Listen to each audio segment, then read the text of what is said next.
Hello everyone, এই ভিডিওতে আমরা করছি ক্লাস 10-এর এক্সারসাইজ 16 লম্ববৃত্তাকার শঙ্কু চ্যাপ্টারের শর্ট কোশ্চেন নাম্বার 14-এর 4-এরটা। তো এই কোশ্চেনটা আমরা এখন করব। এই কোশ্চেনটা কিন্তু মোস্ট ইম্পর্টেন্ট একটা কোশ্চেন, দেখে নাও কীভাবে করবে। তো চলো দেখো, কোশ্চেন নাম্বার 4-এ আমাদের কী দেওয়া আছে। কোশ্চেন নাম্বার 4-এ দেওয়া আছে একটি লম্ববৃত্তাকার শঙ্কুর আয়তন এবং পার্শ্বতলের ক্ষেত্রফলের সাংখ্যমান সমান। শঙ্কুর উচ্চতার ব্যাসার্ধের দৈর্ঘ্য দেওয়া আছে, উচ্চতা দেওয়া আছে এইচ একক, এখানে মিটার সেন্টিমিটার কিছু দেওয়া নেই, জাস্ট একক দিয়ে লেখা আছে, আর ব্যাসার্ধ 8 দেওয়া আছে। তাহলে এইটার মান কত বের করতে হবে। তো ফার্স্টেই আমরা দেখো এখানটায় যেহেতু পার্শ্বতলের ক্ষেত্রফল আমরা জানি পাই আর এল মানে হচ্ছে তির্যক উচ্চতা তো কোথাও দেওয়া নেই। তাহলে আমরা এখানটায় ফার্স্টে লিখব, মনে করি তো তির্যক উচ্চতাকে এল দিয়ে ডিনোট করা হয়। তো আমরা লিখে নিয়েছি, মনে করি তির্যক উচ্চতা এল একক, আর আমরা এটা জানি L square equal to H square plus R square, এটা হচ্ছে সূত্র একটা। তো এইটা আমরা এবার যেটা আমাদের বলে দেওয়া আছে যে শঙ্কুর আয়তন আর পার্শ্বতলের ক্ষেত্রফল সমান, সেখান থেকে এবার আমরা এটা করব। তো এখানে আমরা লিখব, যেহেতু শঙ্কুর আয়তন ইকুয়াল টু কি শঙ্কুর পার্শ্বতলের ক্ষেত্রফল, তো সমান চিহ্ন দিয়ে নিয়েছি।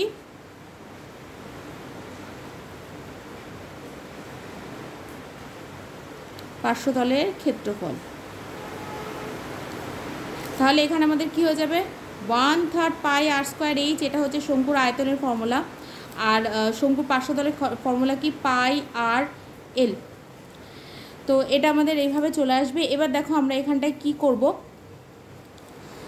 এই জায়গা থেকে ডাইরেক্টলি আমরা মান বসিয়ে দিতে পারি। দেখো ফার্স্ট আমরা 3 কেটে দিচ্ছি, এখান থেকে 3 যদি কেটে দিই, আর এখান থেকে দুটো আর আছে, একটা আর কেটে দিচ্ছি আমরা। তার মানে কি পড়ে থাকছে, এখানে একটা এইচ পড়ে থাকছে ইকুয়াল টু, আচ্ছা এখানটায় আর এইচ লিখি, বিকজ আমাদের এখানে একটা আর ছিল, এই আরের সাথে এখানে দুটো আর, একটা আর কেটে গেল, তাহলে এখানে কি পড়ে থাকবে, একটা আর এইচ পড়ে থাকবে, ইকুয়াল টু কি চলে যাবে 3L। কী করলাম আমি একবার শর্টকাটে আমি দেখিয়ে দিচ্ছি, যেটা তোমরা কাটাকাটি করা যাবে না, কিন্তু তোমাদের বোঝানোর জন্য আমি দেখাচ্ছি। দেখো এখানে দু সাইডে পাই আছে, কেটে দিলাম, এখানে একটা আর আছে, এখানে দুটো আর আছে, তাহলে একটা আর যদি মানে স্কোয়ারটা কেটে দিচ্ছি, একটা আর কেটে দিচ্ছি, তাহলে একটা আর পড়ে থাকবে, আর এইচ পড়ে থাকলো এখানে, আর 3টা কোথায় চলে গেল, 3টা এই এলের জায়গাতে চলে গেল, এলের পাশে চলে গেল। এবার আমি কি করছি, উভয় পক্ষে বর্গ করে দিচ্ছি। তাহলে বর্গ করে দিলে কি হয়ে যাবে, আর এইচের whole square equal to 3L whole square. কী করলাম সেটা পাশে লিখে নাও, উভয় পক্ষে বর্গ করে, মানে দুপাশে স্কোয়ার করে। তাহলে এখানে কত হয়ে যাবে, R square H square equal to 9L square. তাহলে এখানে আমরা কি লিখতে পারি, R square H square equal to 9, এখানে এল স্কোয়ার মানে একটু আগে আমরা কত পেয়েছি, H square plus R square, তাহলে সেটা লিখে দিই, H square plus R square লিখে নিলাম আমরা এটা। তাহলে এটা এইচ, তাহলে এখান থেকে এবার আমরা কি পাবো, এবার হচ্ছে এই 9টাকে আমরা এখানে নামিয়ে দিচ্ছি, মানে এখানে আমরা 1/9, এই লাইনের পরে এখানে হবে, 9টাকেই নিচে নামিয়ে দিলাম, 1/9 equal to H square plus R square by R square H square.